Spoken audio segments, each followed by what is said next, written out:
आप सबका लॉ वाली के चैनल में स्वागत है। जैसे कि हम लोगों ने अपने प्रीवियस वीडियो में बताया था एलएलबी कैसे कर सकते हैं, कौन कौन से सब्जेक्ट्स होते हैं और क्या एलिजिबिलिटी है, तो आप उसको ज़रूर देखिएगा। तो आज के वीडियो में हम लोग क्लैट के बारे में जानेंगे। क्लैट क्या है और उसकी क्या एलिजिबिलिटी है, और ऐसी और भी इंफॉर्मेशन किसी भी सब्जेक्ट्स की हो, किसी भी इंटर्नशिप की हो, जो हम लोग बनाएंगे और भी वीडियोस जो हर बच्चे के लिए अच्छा होता है, जानना ज़रूरी होता है। तो हम और प्रशांत जी मिल करके ये वीडियो आपके लिए बना रहे हैं, ठीक है। तो पहला हमारा क्वेश्चन है, क्लैट क्या है?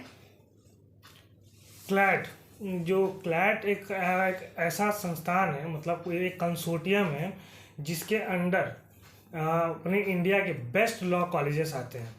जो क्लैट का फुल फॉर्म है उसे कॉमन लेवल एडमिशन टेस्ट कहते हैं। मतलब कॉमन लेवल एडमिशन टेस्ट, इसी से समझिए। कॉमन मतलब पूरा ऑल इंडिया, एक मतलब सबको एक स्तर पे लाके टेस्ट लेना और उससे बच्चों को एक बढ़िया कॉलेज में एडमिशन देना। मतलब जो बेस्ट कॉलेजेस हैं अपने इंडिया के, जैसे अभी तक तो बेस्ट में इसमें 22 कॉलेजेस आ गए हैं, तो इन 22 कॉलेजेस हैं, अभी और भी बढ़ने वाले हैं। तो जैसे कॉलेजेस बढ़ रहा है तो ये कॉलेजेस बढ़ रहे हैं, तो उस कॉलेजेस के हिसाब से इसमें बेस्ट मतलब इसमें एक आपको NLU का टैग मिलेगा, नेशनल लॉ का टैग, मतलब जो होता है नेशनल लॉ का है, NLU जो कहा जाता है, यूनिवर्सिटी, नेशनल लॉ यूनिवर्सिटी का टैग इसमें आपको दिया जाएगा। और ये एक बहुत महत्वपूर्ण टैग है, जिसके आपको किसी कॉरपोरेट में जाना हो या आप मतलब एक टैग तो है ही है आपको। इसके साथ साथ आपको बेस्ट चीज़ ये है कि यहाँ पे आप रहेंगे तो यहाँ का इन्वायरमेंट बहुत अच्छा है। जो बेस्ट कॉलेजेस हैं ये, तो इनका इन्वायरमेंट बहुत अच्छा है। लॉ की जानकारी आपको पूरी डिटेल में बताया जाएगा, हर एक चीज़ आप यहाँ पे बहुत अच्छे से सीखेंगे। आपको अलग अलग तरह की एक्टिविटीज़ वहाँ पे मिलेंगी करने को। तो यही कंसोर्टियम मिलके, मतलब ये कंसोर्टियम बना तो ये बेस्ट कॉलेजेस का, जिसके थ्रू ये एडमिशन कराया जाता है। एक अलग मतलब इसके साथ ही एक अलग कॉलेज है, मतलब NLUD कहा जाता है, उसका एग्ज़ाम अलग होता है, वो एलेट है। मतलब वो भी नेशनल लॉ एडमिशन टेस्ट, मतलब उसमें ही वो भी NLU ही है, पर वो क्लैट के थ्रू नहीं जाते हैं बच्चे, उसमें उसका अपना अलग ही एग्ज़ाम होता है। पर हाँ, क्लैट आपका बेस्ट है। क्लैट सबसे पहला जो कॉलेज है बेंगलोर, वहाँ पे NLU बेंगलोर जो मिल जाता है, जिसको समझिए बहुत ही अच्छा कॉलेज है, वो बेस्ट कॉलेज है इसे। बाकी हमारा नेक्स्ट क्वेश्चन है कि उसमें हम कौन कौन से कोर्स अवेल कर सकते हैं, कौन कौन से कोर्स होते हैं। इसमें जो क्लैट के अंदर आपके 2 कोर्स कराए जाते हैं, एक UG, PG और PhD भी है। तो पहला जो है UG के अंडर में आपका BA LLB, BBA LLB, BCom LLB, BSc LLB, ये 4 LLB कोर्स हैं। ये चारों LLB कोर्स अलग अलग NLUs में हैं। जिस NLUs में मतलब जैसे लखनऊ में है RML, इसमें BA BBA LLB है। तो जैसे ही हर कॉलेजेस में अलग अलग LLB का प्रोग्राम है, वहाँ पे अलग अलग LLB के प्रोग्राम चलते हैं और इसी तरह के प्रोग्राम होंगे। बाकी PG हर जगह है आपका। PG के हिसाब से आप थोड़ा ज़्यादा जानकारी उसमें देना पड़ेगा, तो उसके लिए मैडम बोली हैं कि नेक्स्ट वीडियो बनाएंगे तो उसमें आपको बेहतरीन जानकारी मिलेगी, तो उसके लिए आप बने रहिएगा अगले वीडियो में। हमारा थर्ड क्वेश्चन है, क्या क्या क्लैट के लिए एलिजिबिलिटी? क्लैट जो UG के लिए है, उसके लिए एलिजिबिलिटी आपका बस 12th पास होना चाहिए। आप 12th पास हो किसी भी सब्जेक्ट से, ज़रूरी नहीं है कि आप मैथ से हो, साइंस से हो, या आप क्या कहते हैं बायो से हो, या आप कॉमर्स से हो, या आर्ट्स से हो।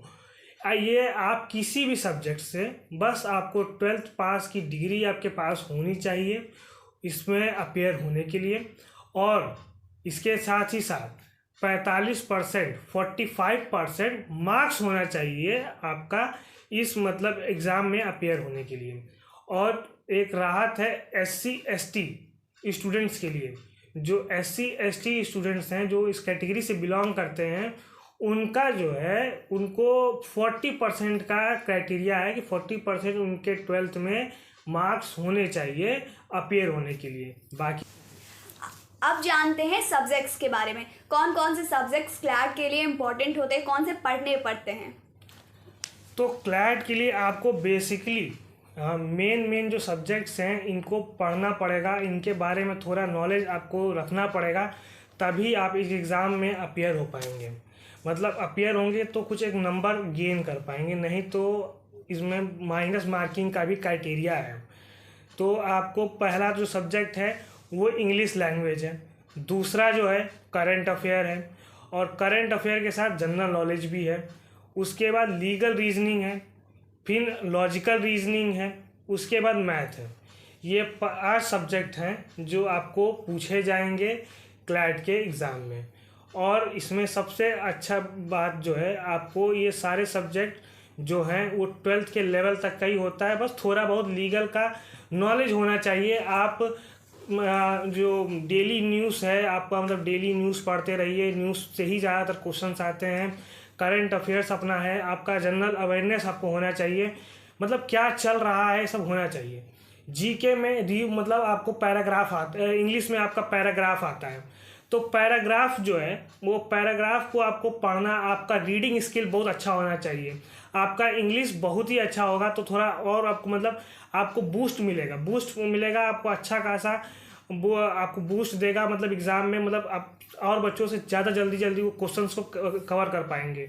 क्योंकि इसमें टाइम का बहुत बड़ा महत्व है, क्योंकि इसमें जो क्वेश्चंस हैं वो 150 क्वेश्चंस पूछे जाते हैं, उसका 2 घंटा आपको मिलता है।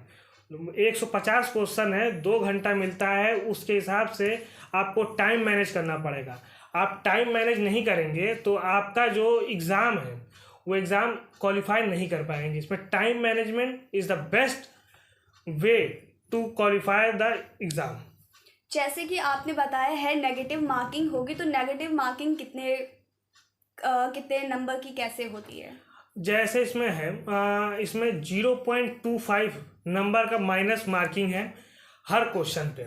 150 नंबर, 150 क्वेश्चन का ये पेपर है, तो 150 नंबर का क्वेश्चन आएगा, इसमें आपका नंबर का पेपर भी होगा। उसमें मतलब 1 नंबर का आपका एक क्वेश्चन होगा, उसमें 0.25 आपका माइनस मार्किंग होगा। अब हमारा नेक्स्ट क्वेश्चन है, अब उसका जैसे फॉर्म है, एप्लीकेशन भरना पड़ता है हमें, वो क्या कैसे उसका क्राइटेरिया है? इसका जो एप्लीकेशन है वो आपका अगस्त में लमसम आ जाता है, आएगा, अभी आने वाला भी है अभी आपका। और इसमें आप इसको अपीयर करेंगे। इसमें अपीयर करने के लिए एप्लीकेशन फॉर्म को आप बहुत डिटेल में भरिए, क्योंकि इन केस आप जब क्वालिफाई कर लीजिएगा तो क्लैट कंसोर्टियम जो आपका वहाँ पे काउंसलिंग होगा, काउंसलिंग टाइम में आपकी हर एक डिटेल को मैच किया जाता है बाकायदा, अच्छे से पूरी जांच होती है हर एक चीज़ की। तो जांच कराने के लिए जो उसमें वहाँ पे मान लिया अधिकारीगण जो बैठे होंगे वहाँ पे, तो अधिकारी जन जो हैं वो लोग अच्छे से जांच करते हैं आपकी। और वो जांच करते टाइम आपकी सारी जो आप उस टाइम डिटेल फिल किए होंगे वो सब चीज़ आपका एकदम प्रॉपर होना चाहिए। आगे इसमें जो है फीस की है, जो फीस आपकी है जनरल वालों के लिए 4000 रुपये है, 4000 जनरल के लिए है, और ओबीसी के लिए भी, ये दोनों कैटेगरी के लिए 4000 फीस है। और SC ST के लिए 35 मतलब 100 है, मतलब 3500 रुपये मतलब आपका इसका फीस जो है लगता है SC ST के लिए। इसमें क्या कोई कितने बार हम बच्चे पेपर इसके दे सकते हैं, कोई लिमिट है या नहीं? नहीं, इसमें कोई लिमिट नहीं है। इसमें बच्चा जब तक चाहे तब तक अपीयर कर सकता है, और अभी तक तो ऐसा नहीं आया है, पर आगे इन केस आ सकता है, पर अभी कोई जानकारी नहीं है तो इस पर हम कोई कमेंट नहीं कर सकते। हमारा नेक्स्ट क्वेश्चन है कि एग्ज़ाम हम देते हैं तो वो किस मोड में हुआ, ऑनलाइन ऑफलाइन कैसे होगा?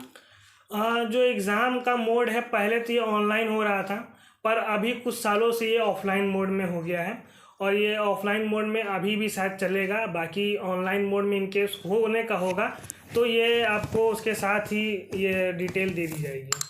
जब फॉर्म आएगा एप्लीकेशन तो उस टाइम आपको ये क्लियर किया जाएगा। ये तो हमारी बेसिक इन्फॉर्मेशन हो गई क्लैट के लिए। अब आप बच्चों को थोड़ा सा बता दीजिए कि कैसे प्रिपरेशन कर सकते हैं, क्या मतलब कि थोड़ा सा गाइडेंस दे दीजिएगा। बच्चों को जो जानकारी इसमें जो है, मेन जो जानकारी उनको चाहिए, उनको अपने हर एक सब्जेक्ट के बारे में क्लियर नॉलेज होना चाहिए। जैसे इसमें लीगल रीजनिंग है, तो लीगल रीजनिंग में जो रीजनिंग में फैक्ट जो पूछ रहा है, जो उसका फैक्ट है तो फैक्ट पे ध्यान दें, मतलब फैक्ट से बाहर ना जाए। वो लोग फैक्ट पे ही रहेंगे तो उनका वो क्वेश्चन को बहुत ईजिली वो हैंडल कर सकते हैं। वही लॉजिकल रीजनिंग है, लॉजिकल में बहुत सारे लॉजिक होते हैं, तो लॉजिक को हम आप सारे लॉजिक्स के बारे में डिटेल में पढ़ते रहिए, देखिए उसमें क्या लॉजिक लग रहा है, किस लॉजिक पे क्वेश्चन बना हुआ है। तो जो आप प्रॉपर लॉजिक लगाइएगा तो प्रॉपर आपका क्वेश्चन सही जाएगा। तो पहला चीज़ तो ये है। और उसके बाद आपका मैथ है, मैथ में आप थोड़ा बहुत जो है तैयारी करते रहिए, क्योंकि मैथ कोई ज़्यादा मतलब ज़्यादा हार्ड नहीं है। आपकी 8वीं तक की तो मैथ आती है, 8th क्लास तक जो मैथ पढ़े होंगे बेसिक मैथ का ही आपका क्वेश्चन पूछा जाता है, तो बेसिक मैथ आप पढ़े होंगे वही आएगा। तो मैथ के लिए उतना आपको घबराने की ज़रूरत नहीं है। पर हाँ, इंग्लिश भी आप थोड़ा अच्छे से पढ़िए, क्योंकि सारा क्वेश्चन आपका इंग्लिश में होगा और आपको अच्छे से नॉलेज होगी तो आप इंग्लिश में स्पीड में आप क्वेश्चन कर पाएंगे, क्योंकि इंग्लिश का बहुत बड़ा लेंदी पेपर होता है। इंग्लिश को आपको जितना मतलब जिसका इंग्लिश स्ट्रांग नहीं है तो उसको इंग्लिश में बहुत मतलब कठिनाइयाँ हैं, मतलब उसके लिए बड़ा पढ़ाओ मुश्किल हो जाता है। तो इंग्लिश में मेहनत थोड़ा ज़्यादा करिएगा और अच्छे से करिए, क्योंकि इंग्लिश के ही बेस पे लीगल रीजनिंग और लॉजिकल रीजनिंग ये आप करेंगे तो आपका इंग्लिश अच्छा होना चाहिए, क्योंकि ये कॉम्प्रिहेंशन बेस्ड पेपर होता है। कॉम्प्रिहेंशन रहेगा आपको उसके हिसाब से आपके उसके 5 क्वेश्चन होंगे, क्वेश्चंस को मार्क करना होगा, आंसर देना होगा। तो आप इस चीज़ की जानकारी आप पहली बात करेंगे। दूसरा चीज़, आप इसके मॉक्स बहुत लगाइए। मॉक्स आप अलग अलग मतलब कोचिंग संस्थान हैं जिसके थ्रू आप ये मॉक्स को आप प्रिपेयर कर सकते हैं। मॉक्स लीजिए, मॉक्स लगाइए, जितने ज़्यादा मॉक्स लगाएंगे उतना ज़्यादा आपका प्रैक्टिस अच्छा होगा, और उतना ही प्रैक्टिस अच्छा होगा तो उतना ज़्यादा क्वेश्चन अपेयर करने के आपके चांसेस होंगे उसमें क्लैट में। और आप इसके साथ एक और आपको मैं सुझाव देना चाहूँगा, जिस क्वेश्चन को आपके बारे में शंका है कि क्वेश्चन गलत हो सकता है तो उस क्वेश्चन को आप गलती से भी अपेयर नहीं करिए, क्योंकि आपका एक क्वेश्चन गलत होने से बहुत ज़्यादा मतलब आप एक अपेयर करेंगे उसके बाद आपको और चाह आ जाएगी कि यार इसको भी कर लेते हैं, उसको भी कर लेते हैं, इसको भी कर लेते हैं। तो करते करते ज़्यादा नंबर आप क्वेश्चन ऐसे अपेयर कर जाते हैं, और ऐसे अपेयर करने से फिर आपका जो होता है निगेटिव आ जाता है, वो आप अप जाने की जगह नीचे आते जाएंगे और आपका नंबर कम होता जाएगा। तो आपको मतलब एक अच्छा नंबर स्कोर करने में वो लगेगा, समय लगेगा। तो इसलिए आप पहला चीज़ इसको क्लियर करके एकदम अच्छे से रखिएगा कि मुझे निगेटिव नहीं जाना है। एक लास्ट क्वेश्चन है, जैसे कि कई बच्चों के क्वेश्चन रहते हैं कि इसकी प्रिपरेशन कितने मंथ में कर सकते हैं, कितने ईयर में कर सकते हैं, तो इसके लिए क्या लगता है आपको? देखिए, इसकी जो प्रिपरेशन है बेसिक बच्चा को अगर उसका इंग्लिश और ये लीगल रीजनिंग थोड़ा जनरल अवेयरनेस से वो अवेयर है तो वो 3 मंथ में भी पूरा अपना कोर्स कंप्लीट कर सकता है, मैक्स टू मैक्स अपना उसका हो जाएगा। और नहीं तो 1 साल का बच्चा सब ड्रॉप लेके करता है, प्रैक्टिस अपना पूरा तैयारी करता है और उसमें वो लोग अच्छा खासा सफल हो जाता है। नहीं तो अब तो बच्चे 11th-12th से ही तैयारी कर लेते हैं, 1-1 घंटा 2-2 घंटा दे रहे हैं तो 12th में ही अपेयर करके निकाल ले जाते हैं। तो बच्चे पे डिपेंड करता है, मतलब वो किस तरह इसको तैयारी कर रहा है, किस तरह टाइम दे रहा है। क्योंकि टाइम नहीं देंगे तो आप इस क्वेश्चन मतलब इनके क्वेश्चन को समझ नहीं पाएंगे। क्वेश्चंस को समझने के लिए टाइम देना पड़ेगा आपको, तो टाइम देंगे तो ही आप क्वेश्चंस को सॉल्व कर पाएंगे। ये हमारा पूरी क्लैट की इंफॉर्मेशन थी, कैसे कर सकते हैं, कैसे नहीं कर सकते हैं। अगर आपको किसी भी टाइप की क्वेरी हो या कुछ नहीं समझ में आया या कुछ छूट गया हो तो आप कमेंट ज़रूर करिएगा, हम इसका वीडियो बना देंगे या फिर हम इसको कमेंट में ही आपको समझा देंगे। मान के चलिए ज़्यादा कमेंट्स में कुछ लोगों को क्वेरीज रहती है तो हम एक वीडियो पे क्वेश्चंस को ले करके उसे पूरा न्यू वीडियो बना देंगे। आपको कैसा लगा लाइक शेयर कमेंट करें, और हम लोग नेक्स्ट वीडियो में और भी ऐसे वीडियोस लेकर के आएंगे, जैसे बच्चे इंटर्नशिप जो लॉ स्टूडेंट होते हैं इंटर्नशिप कहाँ कर सकते हैं और कैसे कर सकते हैं, वहाँ पे कैसे हम लोग फॉर्म अप्लाई कर सकते हैं, ये सब भी नेक्स्ट वीडियो में लेकर आएंगे। आप लोग बेल आइकन को दबा लीजिएगा और सब्सक्राइब करिएगा। Thank you.